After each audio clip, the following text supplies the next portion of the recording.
Hey, friendo, Steve here. Welcome back to another Ask WrestleJuice. You guys left a bunch of good questions, so let's get right into them. Tyler Warden kicks us off saying, post-WrestleMania and world title scene, what would you like to see Roman's next big story arc consist of?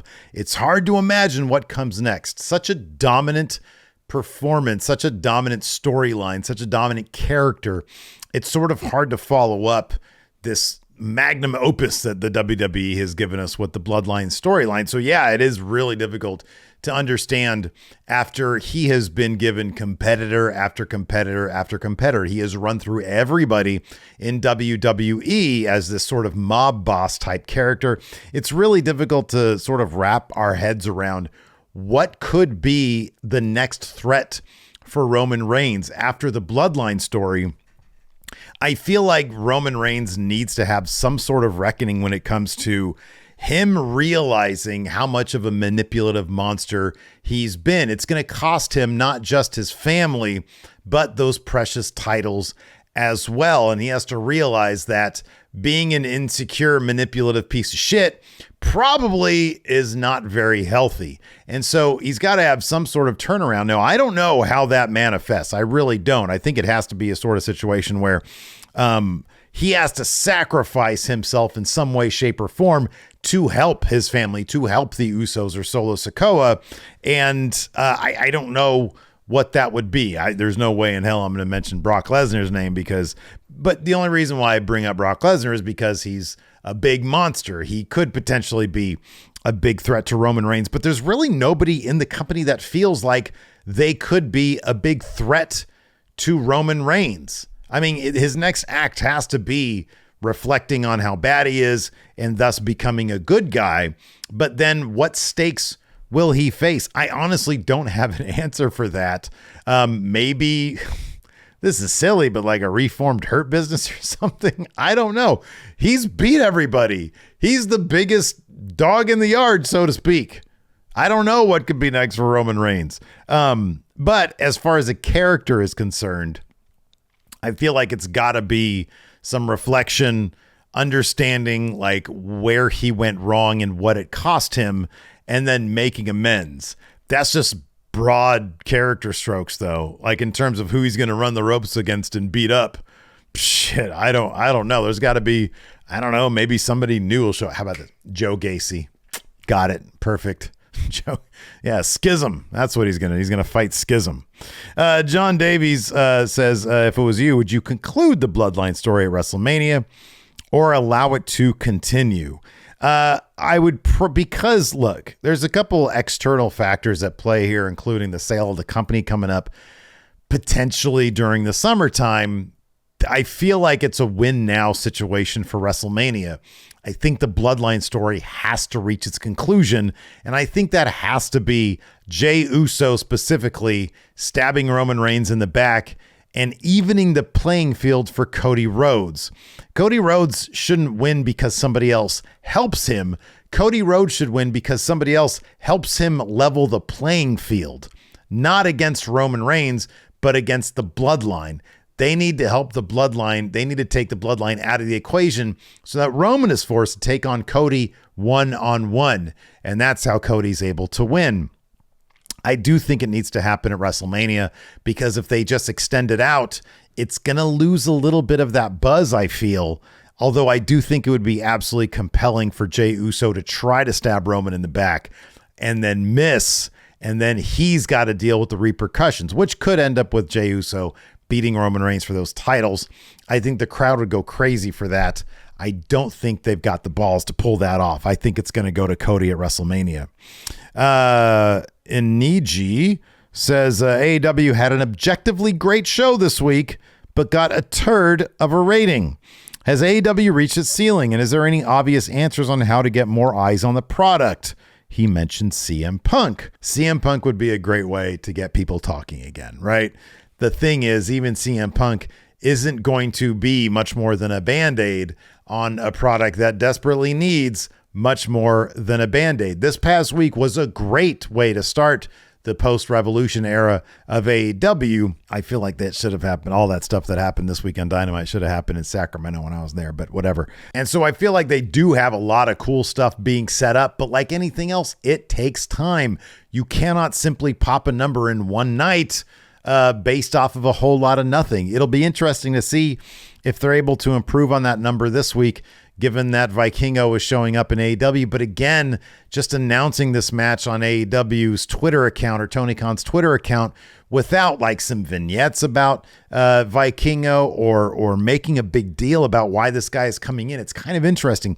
You see what WWE did with a guy like Dragon Lee, who in my opinion is fantastic, but I feel like he's not going to have the kind of sort of buzz or career or whatever of Vikingo, who I think is a singular talent. Vikingo, if you haven't seen any of his stuff, he is amazing.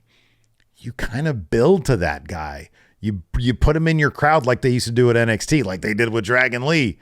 You make a big deal about it. You have vignettes say Vikingo coming to AEW, and then maybe he has a match against somebody else like a Sammy Guevara or like a Rey Fenix or something like that to show that AEW crowd what this guy can do.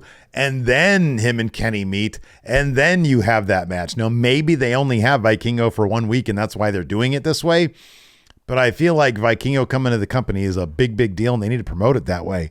And that's sort of lacking in AEW. Tony Khan used to have his promotion game up to full gear, up to, that was not a pun intended, up to like 11. And he's sort of been dropping the ball as an actual promoter of his product lately. It's kind of bizarre. So I think it's a kind of thing where you got to set up and build and execute these storylines, and that'll bring people back to the product. That's what WWE had to do when Triple H took over. They started really ramping up their storylines, and now the product is doing a little bit better. Nikolai asks, what are some of your guilty pleasures in wrestling? This could be wrestlers who aren't very good in the ring or have bad gimmicks. You know what? I've been doing this over on my Twitch channel at twitch.tv/MF Steve here. We've been looking at old territory wrestling from the late 70s, early 80s. And a lot of that stuff, there's a lot of DQs. There are matches that, main event matches that they'll just roll credits on and like it won't even finish. There's a lot of bad stuff going on in those, but there's so much good stuff as well. And so much like at that local flavor. That's my guilty pleasure in wrestling right now. I was just watching that old territory stuff. Claus asks, what are your thoughts about David Finlay as leader of Bullet Club? Do you see somebody as a dream opponent for him at Forbidden Door 2? I like David Finlay as a wrestler. I've never really grasped onto what kind of character he might be. I have not seen any of his promo work in the few weeks he's been Bullet Club. How do I put this nicely? I don't see him as like a dream match guy. Maybe one day he'll be a dream match guy. But like, just because he's Bullet Club leader doesn't make him a dream match guy. I'm going to need see a couple of years of this guy as Bullet Club leader before I buy into any of that. I think that he's got a lot to offer. I need to see what that looks like for Bullet Club. They're kind of on hard times right now. I'll be honest with you. Bullet Club's not the most impressive faction in the world. CB Poppy says, with the whole Outcast / AEW Originals going on, who would you like to see join on both the Outcast side and the AEW Original side? I think Jade Cargill needs to move to the AEW Original side because this feud with Ty is going to last like 2 weeks. Jade will beat her and move on. And Athena needs to move to the Outcast side. She's doing some terrific work in Ring of Honor ever since she's turned heel, and she's got this thing where it looks like she's beating up people. It's really awesome stuff. And I'd love to see her join the Outcast, and it seems like it'd be a perfect fit. And then Jade Cargill joins the AEW Original side. And then you do blood and guts with that. I think it seems obvious. F-Pop Entertainment says, could the Four Pillars main event Double or Nothing? They could. I don't think they're going to. I think this is going to be probably a themed Dynamite episode in a couple of weeks that they're going to do that match. Maybe if they do Blood and Guts, which usually actually takes place after Double or Nothing. No, I don't think it will. I think there's still about 2 months to Double or Nothing, and I don't think they're going to have this Four Pillars feud last that long. I just don't see that happening. Mason S says, do you think LA Knight should win Money in the Bank this year? If not, who else? Finn Balor should win it. 1,000% Finn Balor. Should be somebody who's ready for the world title. Finn Balor is a former world champion or universal champion anyways. And I think if after WrestleMania they split the titles, Finn Balor cashing in on like a Cody Rhodes would be perfect. It would be absolutely perfect, and I'd love to see him do that. LA Knight, I know it's fun to think that, but nah, maybe next year. Evan Madonna says, who do you think is the best promotion for the casual fan currently? It's Impact. If we're strictly speaking, which individual promotion would probably play best to the casual fan? It's Impact. They've got a mix of really, really awesome young talent. They spread out. They give so much time to each division every single week. It all feels like everybody gets play. They have terrific champions in Josh Alexander and somebody that casual fans would know, Mickie James. They've got a mix of old names and new names. Their stories are better than anybody else. It looks a little cheap sometimes, but if it's a casual fan, hey, I got an hour and 40 minutes to spend on wrestling every week. It's Impact Wrestling. Shayer Mohan says, I don't think it's possible. Do you think MJF will actually leave AEW when his contract is up? I think he will. I don't think his contract is going to be up in 2024. I personally think that he has signed an extension with AEW. That's why Tony Khan is pushing him to the moon. But once that contract is up, which will probably be in 2027 or 2028, absolutely, I think he's going to go to WWE. But at that point, I have no idea what the wrestling landscape is going to be like. AEW might not even be a thing. WWE might not even be a thing. I don't know. Johnny Burney says, do you think MJF should lose the belt sooner? If he hasn't signed an extension and he plans to leave, would it look bad for him to leave the company after holding the belt for over a year and beating everybody on the way out? Should he lose the belt sooner? I don't think he's going to have it for over a year. No, I think it fits a story to take it into this contract negotiation story that they're probably going to be playing out towards the end of the year. I think it just makes a lot of sense for him to keep it. Zyshawn says, what faction in pro wrestling history do you feel has the best merch? NWO, by far. Not even close. Maybe DX is up there, but DX's merch really wasn't even that great. Yeah, it's the NWO or the AAA faction Mad. I always liked that little dude that they had on their shirt. Deep Voice Dude says, let's see here, putting you on the spot. Who do you foresee winning the 2024 Men's Royal Rumble?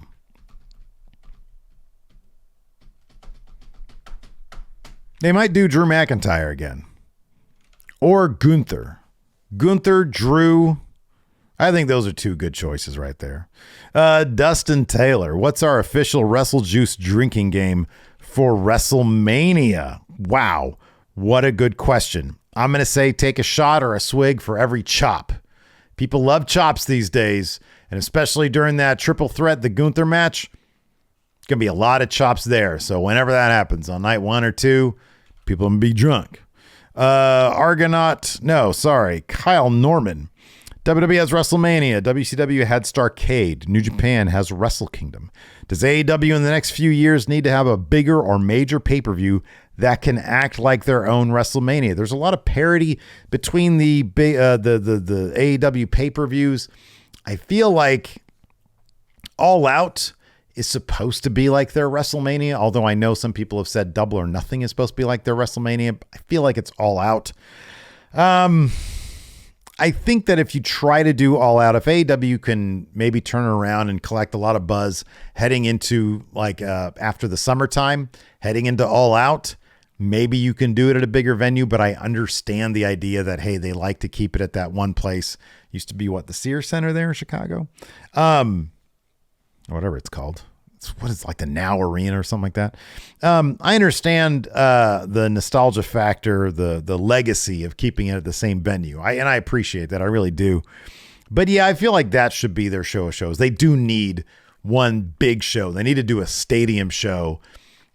And I think that might be one way they can try to sort of rebuild that fan base, like re-energize that fan base. And people are like, whoa, it's AEW's first stadium show.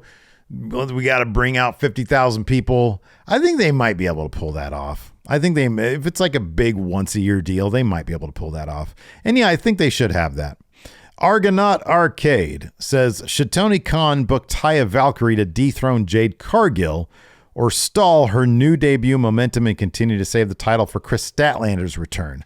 I don't even know if Statlander should be the one to beat Jade Cargill, but Jade definitely needs to take that title into the proper women's division where the world title is, the women's world title is, and mix it up there. Some of those after Blood and Guts or whatever they're going to do with the Outcast storyline, they need to sort of siphon off over to Jade so she can beat them. In my opinion, it should be like, I don't know, another year and Willow Nightingale beats Jade Cargill, but that would necessitate them really building up Willow Nightingale over in Ring of Honor, and I don't know if they're going to do that. So they've sort of booked themselves into a hole because I don't know that anybody's really the person now. But I guess Statlander would be as good as anybody. They really like her. Darius Corey, we're going to finish this one. Says, if it isn't Pete Dunne, who do you see taking the belt off of Gunther? Oh, man. I'll give you guys this name, Carmelo Hayes. I think if it's, I don't know, he has a run with the NXT title and he gets called up after Survivor Series or SummerSlam, maybe after SummerSlam, and then as NXT champion, maybe. No, I don't like that either. Who should it be? It's not Pete Dunne. It's not going to be Tyler Bate. It's not going to be Ilya or anybody else there in NXT. I don't know. No, I'm not Braun Breaker. Fuck it. You know what? After he's broken the Honky Tonk Man record, you swing back around to Sheamus. He clears out that sort of division, the mid-card division, the upper mid-card division, and then you circle back around to Sheamus, and at Clash of the Castle in September, Sheamus wins it from Gunther. That's what you do a year later, a year after their match of the year candidate in my eyes. You go back to Clash of the Castle, Sheamus versus Gunther, and Sheamus does it. There's your answer. Boom. Thank you, Darius. I appreciate it. Hey, if you like this Ask WrestleJuice, give this video a thumbs up, hit that subscribe button. Check out this video over here. Thanks for watching, everybody. I appreciate it. We'll see you over there.